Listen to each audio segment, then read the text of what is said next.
வணக்கம் மக்களே, எல்லோருக்கும் வணக்கம்.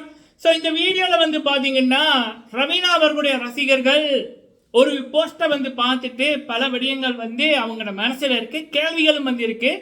பிரபாஸ் அவர்கள் கமல்ஹாசன் அவர்கள் படத்தில் ரவீனா அவர்கள் இருக்காங்களா அப்படின்னு. ஸோ நம்ம வந்து பார்த்தீங்கன்னா ஒரு 2 நாட்களுக்கு முதலோ நேற்றோ முந்தினாலோ சோஷியல் மீடியாவில் போகிற ரூமர்ஸை வந்து பார்த்துட்டு நம்ம ஒரு விடயம் போட்டிருந்தோம். ஸோ நேற்று வந்து பார்த்தீங்கன்னா ரவீனா அவர்களே அந்த ஒரு ஷூட்டிங்கில் வந்து ஒருத்தங்க வந்து போட்டதை ஷேர் பண்ணியிருந்தாங்க. ஸோ அதனால் அந்த சந்தேகமும் சரி. ஸோ அதை பற்றி ஒரு பார்வை ஒன்று சரிங்களா. அடுத்து ரவீனா அவர்கள் பேக் டு பேக் வந்து நிறைய ப்ரொஜெக்ட் வந்து பண்ணி கொண்டிருக்காங்க, அது பற்றி கிடைக்கின்ற தகவல்கள். அப்புறம் மணி ரசிகர்களோட ஒரு பெரியதொரு கேள்வி, எனக்கும் ஒரு கேள்வி ஒன்று இருக்கு, அது என்ன அப்படின்றத பார்த்துடலாம். அடுத்தது வந்து பார்த்தீங்கன்னா ஜனனி அவர்களை போல இலங்கையர்கள் இன்னொரு ஷோவில் பிக் பாஸுக்கு போகிற வழி மாதிரி ஒரு ஷோன்னு ஆரம்பிக்க போகிறாங்க. ஸோ அதில் வந்து இலங்கையர்களும் இருக்காங்க அப்படின்ற மாதிரி சில ரூமர்ஸ். ஸோ அது என்ன அப்படின்றது சரிங்களா. அப்புறம் இந்த பிக் பாஸ் தமிழ் பற்றிய அப்டேட். ஸோ இந்த விடயங்களை இந்த வீடியோவில் பார்க்கலாம். ஃபுல்லாக பாருங்கள், லைக் பண்ணுங்கள். ஃபர்ஸ்ட் டைம் வந்திருக்கீங்க அப்படின்னா மறக்காமல் சப்ஸ்கிரைப் பண்ணுங்கள், உங்களுடைய கருத்துக்களை தவறாமல் சொல்லுங்கள். ஃபர்ஸ்ட் வந்து பார்த்தீங்கன்னா ரவீனா அவர்கள் பொதுவாக ரவீனா அவர்களுடைய எங்களோட அப்பாவுக்கு வந்து சும்மா இருக்க பிடிக்காது, எப்பயுமே வந்து ஒர்க் பண்ணி கொண்டிருக்கணும் அப்படின்றது தான் என் அப்பாட இது. ஸோ அப்பாவை பார்த்துட்டு நானும் அப்பா கிட்ட கற்றுக்கிட்டு அதுதான். ஸோ ரவீனா அவர்கள்ட்ட நான் பார்க்குற விடயம் என்னென்னா, அவங்களுக்கு இப்போ தான் 20 வயசு அண்ட் 20 வயசுக்குள்ளே நிறைய விடயங்கள் அச்சீவ் பண்ணிட்டாங்க. ஒரு ஸ்டார், சோஷியல் மீடியாவில் ஒரு இன்ஃப்ளூயன்சர். ரவீனாவை நம்பி ஒரு பெரிய கம்பெனியை ஒரு ரவீனாவோட முகம் வந்தால் நம்மளுடைய ப்ராடக்ட் வந்து பல மக்களுக்கு சென்றடையும் அப்படின்ற அளவுக்கு ரவீனா ஒரு ஸ்டார். 20 வயசில் அவங்களே வளர்த்துக்கிட்டாங்க. அவங்க தான் அவங்களோட குடும்பத்தை பார்க்குறாங்க. அப்பா இல்லை என்னாலும் ரவீனா அவரோட தலைமையில் அவங்களோட குடும்பம் நல்லா இருக்கு. அப்படி சீஸ் ஒன் உமன் ஆர்மி சரிங்களா. அவங்களுடைய செல்ஃப் கான்ஃபிடன்ட் வேறு லெவல். ஸோ அப்படி இருக்கக்குள்ள நேற்று வந்து ரவீனா அவர்கள் வந்து பிரபாஸ் அவர்கள் கமல்ஹாசன், அதாவது பிரபாஸ் அவர்கள் ஹீரோவாகவும் கமல்ஹாசன் அவர்கள் வில்லனா அல்லது ஒரு கெஸ்டா ஏதோ ஒரு ரோல் பண்றாங்க போல இருக்கு. கல்கி அப்புறம் 28 அப்படின்னு வருது ஒரு படம் ஒன்று சரிங்களா. பிரபாஸ் அவர்களுடைய அடுத்து வர இருக்கிற படம், அதோட ஷூட்டிங் வந்து ஒரு பெரிய ஒரு கார் மாதிரி ஒன்று, அதில் வந்து பார்த்தீங்கன்னா ஷூட் வந்து எடுத்திருக்காங்க. அதை வந்து ரவீனா அவர்களுடைய பிரதர் வந்து ஷேர் பண்ணியிருந்தாங்க. அதை வந்து ரவீனா அவர்கள் அவங்களுடைய ஸ்டோரியில் வந்து போட்டிருந்தாங்க. ஸோ இது வந்து ஒரு விடயம் நடக்கும் முதல் சும்மா இருந்திருந்தா ரவீனா அவர்களுடைய ரசிகர்களும் சரி சோஷியல் மீடியாவும் சரி பேச ஒன்றுமே இருந்திருக்காது. அவங்க ஏதோ ஷேர் பண்ணியிருக்காங்க அப்படின்னு நம்ம விட்டுறலாம். பட் வருகின்ற ரூமர் என்ன அப்படின்னா, கண்டிப்பாக ரவீனா அவர்கள் கமல்ஹாசன் அவர்களுடைய படத்தில் அவங்க இருக்காங்க அப்படின்ற மாதிரி.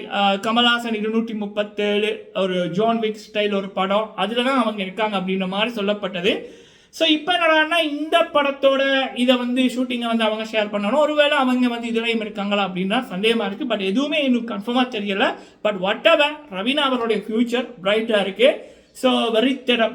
அடுத்தது வந்து பார்த்தீங்கன்னா ரவீனா அவர்களுடைய பேக் டு பேக் வர இருக்கிற ப்ராஜெக்ட் என்ன அப்படின்னா, டிடிஎஃப் வாசன் அவர்களுடைய நண்பர் அவர் கூட வந்து ஒரு வ்ளாக் மாதிரியனோ வந்து பண்ணியிருக்காங்க போல இருக்கு.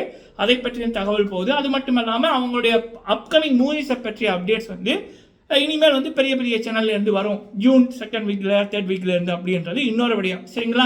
ஸோ ரவீனா அவர்களுக்கு நான் கற்றுக்கிட்ட பாடம் என்ன அப்படின்னா, எவ்வளோ உச்சத்துக்கு போனாலும் நம்மளை தொடர்ந்து பிஸியாக வச்சுக்கணும். அந்த தேடல், நமக்கு லேர்னிங் அண்ட் தேடல் வந்து இருக்கணும், அந்த ஹார்ட் ஒர்க் இருக்கணும், எதையும் மனசில் வச்சுக்க கூடாது, நம்ம திறமை மூலம் எதையும் மாற்றலாம் அப்படின்ற அந்த ஒரு விடயத்தை ரவீனா அவர்களிடம் நான் கற்றுக்கிட்டேன். சீஸ் லெவல். அடுத்தது வந்து மணி ரசிகர்களோட கேள்வி என்ன அப்படின்னா, எனக்கும் ஒரு கேள்வி ஒன்று இருக்கு. மார்ச் இப்போ மே 31 மணி அண்ணா அவருடைய ரசிகர்கள் சம்பவம் வந்து பண்ண போகிறாங்க அப்படின்ற மாதிரி இப்போ சோஷியல் மீடியாவில் ஒரு வெறித்தனமான இது ஒன்று போய்கொண்டிருக்கு.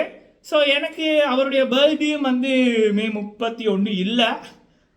ஸோ அப்போ என்னவா இருக்கும் அப்படின்னு எனக்கு தெரியலை. ஜூன் 20 தான் ஆஸ்திரேலியாவில் ஃபங்க்ஷன் வந்து இருக்குது, பெரிய விழா, அங்கே சீஃப் கெஸ்ட்டாக போகிறாங்க. அப்போ மே 31 என்னன்னு எனக்கு தெரியல. நீங்கள் தெரிஞ்சால் வந்து கமெண்ட் பண்ணுங்க, ஆவலாக இருக்கேன் அதை பற்றி பேச, பல பேரோட ஷேர் பண்ண. ஸோ என்ன விடியும் அப்படின்னு தெரிஞ்சவங்க கமெண்ட் பண்ணுங்க. இது மணியண்ணா அவர்களுடைய ரசிகர்கள் கேட்ட கேள்வி. ஆக்சுவலாக எனக்கும் அந்த கேள்வி இருக்குது, அதை கேட்டிருக்கேன். அடுத்தது ஜனனி அவர்கள் பிக் பாஸுக்குள்ள ஒரு ரோல் மாடல் அப்படின்னாலே ஜனனி அப்படின்னு சொல்லலாம், வெற்றி மகள் ஜனனி அவர்கள். ஸோ இலங்கையில இருந்து பல பேர் இப்போ ஒரு 2-3 மாதங்களுக்கு முதல் வேற ஒரு சேனல் வந்து இலங்கையில போய் வந்து அந்த ஒரு பாட்டு நிகழ்ச்சிக்கு வந்து ஆடிஷன் வந்து வச்சிருந்தாங்க. அதில் 75 வயது பாட்டி கூட வந்து போயிருந்தாங்க. அந்த பாட்டி சொன்னது என்ன அப்படின்னா, எங்களுக்கு கிடைக்காதது நான் வந்து எல்லாமே எதிர்பார்த்தேன், அந்த அந்த திறமைகளை வெளியில கொண்டு வர எங்களுக்கு சான்ஸ் அப்ப கிடைக்கல, இப்ப கிடைச்சிருக்கு. ஸோ அதனாலேயும் எனக்கு வயது தெரியல, என்னுடைய திறமை என்னுடைய அந்த வெறி அதுதான் எனக்கு இருந்துச்சு அப்படின்ற அளவுக்கு சிறியவர்களாக இருந்தாலும் சரி பெரியவர்களாக இருந்தாலும் சரி. ஸோ ஜனனி அவர்கள் வந்து இங்கே ஒரு ஸ்டாராக இன்னொரு நாட்டில் இருந்து வந்து தமிழ் சினிமாக்குள்ள ஒரு ஸ்டாராக இருக்காங்க, ஜொலிக்கிறாங்க அப்படி என்பது பல பேருக்கு ஒரு வெளிச்சமாக இருக்குது ஜனனி அவர்கள் போட்ட பாதை. ஸோ அதனாலே ஜனனியை போல பல பேர் இளைஞர்களும் சரி பெரியவர்களும் சரி அவங்களுடைய திறமைகளை தமிழ் சினிமாவில், தமிழ்நாட்டில், தமிழ் படங்களில், தமிழ் நிகழ்ச்சிகளில் காமிக்க வந்து வரித்தனமாக இருக்காங்க. ஸோ அப்படி இருக்கக்குள்ள இப்போ விஜய் டிவியில் வந்து அடுத்த ஒரு ஷோ ஒன்று போகுது, டிக் டிக் டிக் அப்படின்ற மாதிரி. அது ஒரு பொதுமக்களுக்கான ஒரு ஷோ ஒன்று, போட்டிகள் நடக்கும், அது மூலம் பணங்களும் பரிசுகளும் ஒரு பணமலையே வந்து பொழியும் அப்படின்ற மாதிரி பாலா அவர்களும் கீர்த்தி அவர்களும் தான் நடத்துகிறாங்க. ஸோ இது வந்து செலிபிரிட்டி வர்சஸ் பொதுமக்கள் அப்படின்ற மாதிரி தான். ஸோ அப்படி இருக்கக்குள்ள இதோட 4-5 எபிசோட் எடுத்துட்டாங்க அப்படின்ற மாதிரி சொல்கிறாங்க. அதில் வந்து இலங்கையில் இருந்து பல பேர் வந்து இப்போ இந்தியாவில் இருக்காங்க, பல பேர் ஈவன் சினிமாவில் நடிப்பவங்களும் இருக்காங்க, சீரியலில் நடிக்கிறவங்களும் இருக்காங்க. ஸோ அப்படி இலங்கையிலிருந்து போனவர்கள், முக்கியமாக ஜாழ்ப்பாணத்தை சேர்ந்தவர்கள் இந்த நிகழ்ச்சிகளில் வருகின்ற எபிசோட்களில் வருவார்கள் அப்படின்ற மாதிரி தான் ஒரு தகவல் ஒன்று. ஜூன் மாதம் 2ஆம் தேதி ஞாயிற்றுக்கிழமை 5 மணிக்கு இதோட முதலாவது எபிசோட், டிக் டிக் டிக்கோட முதலாவது எபிசோட் போடுறாங்க. அதை பார்க்க மிக ஆவலாக இருக்குது. அது மட்டும் இல்லாமல் பிக் பாஸ் 8 தமிழுக்கான கான்டெஸ்டன்ட்ஸ், இந்த டிக்டிக்கில் வர்ற நபர்கள் மக்களிடம் அதிகமாக பேசப்படுகின்ற பட்சத்தில், அதாவது இப்போ ஒரு கிரிக்கெட், இப்போ ஐபிஎல்ல வந்து 2-3 வருடங்களுக்கு முதல் ஒரு மேட்ச் நடந்துச்சு. அதில் வந்து அந்த மேட்ச் அதில் ஸ்கோர் பண்ணவங்க அவங்க பேசப்பட்டதை விட ஆடியன்ஸாக வந்த ஒரு பொண்ணு ஒரு 3 நிமிஷம், ஒரு 2 நிமிடம் என்னவோ தான் கேமராவில் வந்திருப்பாங்க. அவங்க வந்து அந்த 2 நிமிடங்களில் வந்து அந்த வீக் ஃபுல்லாகவே அவங்க தான் ட்ரெண்டிங்கு. அவங்கள பற்றி சிறியவர்கள் முதல் பெரியவர்கள் வரை பேசாத இடங்களே இல்லை. வேலைத்தலங்களாக இருந்தாலும் சரி, வீடுகளாக இருந்தாலும் சரி, சோஷியல் மீடியாவாக இருந்தாலும் சரி, நண்பர்கள் கூடுகின்ற இடமா இருந்தாலும் சரி, அவங்க தான் டாக் ஆஃப் த டவுனு. அது போல் சினிமா வாய்ப்புகளும் கிடைச்சிருக்கு அப்படின்ற மாதிரி கேள்விப்பட்டேன். ஸோ அப்போ அந்த 2 நிமிஷத்தில் ஒருத்தங்க ஒரு கேமராவில் வந்து அது டெலிவிஷனில் வந்து டெலிகாஸ்ட் ஆகி அப்படி பேசப்படுறாங்க அப்படின்னா இந்த நிகழ்ச்சி வந்து கிட்டத்தட்ட 1 மணித்தேலம் என்னவோ. அப்படி வரைக்குள்ள யாருக்காவது அதிர்ஷ்டம் இருந்துச்சு அப்படின்னா அவங்களுடைய கஷ்டங்கள் இல்லை அவங்களுடைய திறமைகள் மூலம் மக்களிடம் பேசப்படும் பட்சத்தில் கண்டிப்பாக அவங்களுக்கான சான்சஸ் பிக் பாஸ் 8 தமிழில் காமனர் கேட்டகரியில் கான்டெஸ்டாக வர அதிகம் அப்படின்றது கிடைக்கப்படுகின்ற அப்டேட். சரிங்களா?